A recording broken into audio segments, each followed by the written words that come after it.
Hi buddy, how are you? Annie Perfect English. Well, if you want to get better in English, and you want to learn English in a different way, in a fun way, I'm going to read again some of the fairy tale of Cotton Fairy Tales of Brave and Brilliant Girls. So I'm reading I'm going to explain like a summary about this story.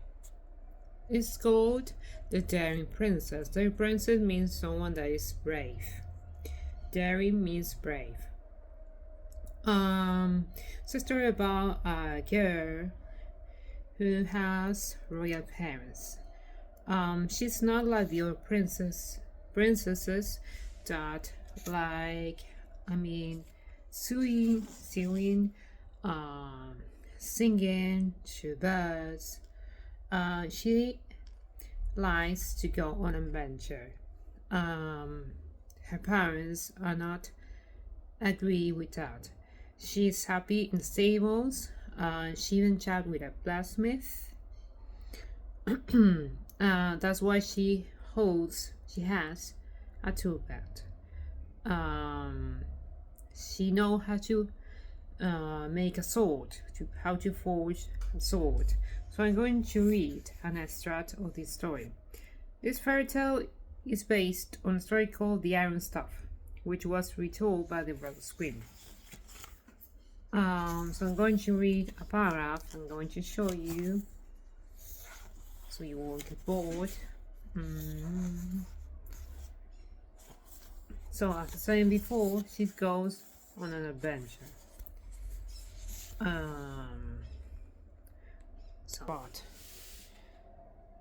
Bessie had a horrible feeling that her days of gallivanting around the castle grounds were numbered. Soon her parents were going to make her start sewing and singing and ban her visit to the blacksmith.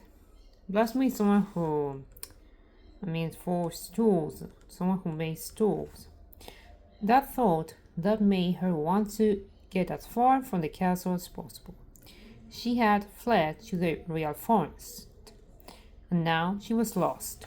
Bessie looked around, hoping to find a tree or a path she recognized, but she had never been so deep in the forest before. She had no idea where she was, and all the time the sky grew darker, as she tried very hard not to think of prowling wolves and what might lie hidden in the shadows. At last, after I was wandering means that you go to a direction, you go to a place, you walk towards a place with no direction. So where was I? At last, after I was wandering, she came across a tiny wooden cottage with a thatched roof and a little crooked chimney. With luck, Betty thought, whoever lives here can help me get home. She knocked 3 times, but there was no answer, only a strange, muffled sound, like a voice calling from far away. Hello, Bessie said, and the muffled sound came again. She lifted the latch. The latch is like the handle of a lock, not a key, but a latch. And the door swung open. The cottage had just one room, and it appeared to be empty. There was a wooden chair in the corner, a faded rug on the floor, and bunches of dry herbs hanging from the ceiling. On the wall top, she could see a pestle and a mortar for grinding, and shelf lined with glass bottles. There were many things in that cupboard, like herbs. It seemed like something strange, like potions or something like that, with glowed green and purple and amber. In the middle of the room was a large and rather rusty iron staff. Help, said a voice from the inside staff. I'm trapped in here, please, let me out.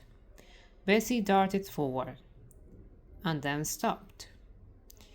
She looked again at the glowing glass bottles and saw they were full of curious things like frogs, legs, eyeballs, and a green snake, twisted and coiled.